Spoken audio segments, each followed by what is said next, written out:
c'est une reconnaissance historique.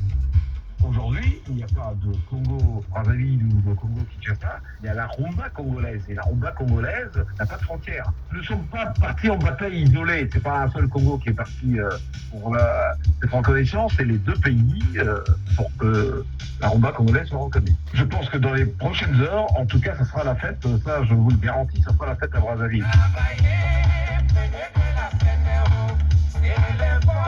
La fête, Omar, à Brazzaville, mais aussi à Kinshasa, deux capitales séparées par le fleuve Congo. C'est là que la rumba a pris sa source. C'était il y a plus de 5 siècles.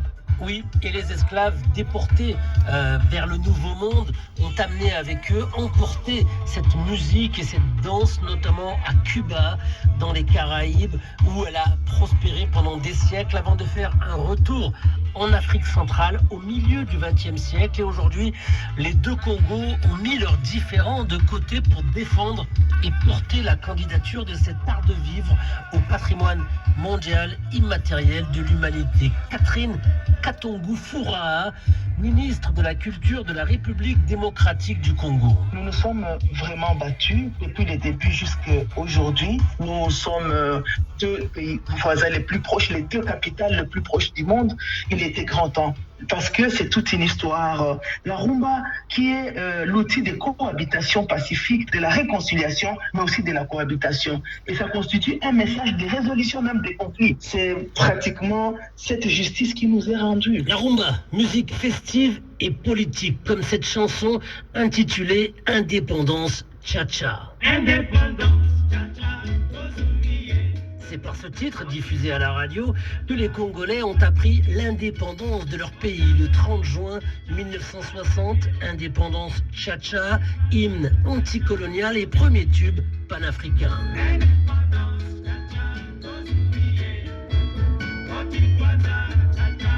Waman, autre candidat au patrimoine culturel immatériel de l'humanité, le gamelan.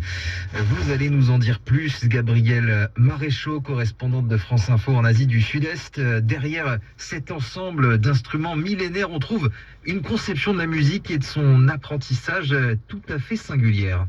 Oui, à tort, le gamelan est souvent considéré comme un orchestre en Occident, alors certes. Que dire d'autre si c'est pas qu'une bonne nouvelle, que la rumba congolaise est reconnue comme notre patrimoine.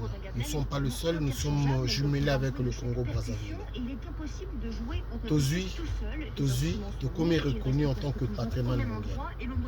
Patrimoine mondial, Toza reconnu. Congo, Oye, Congo fort. Le Congo nous appartient. Bravo à vous, vous êtes tellement nombreux. Je vais citer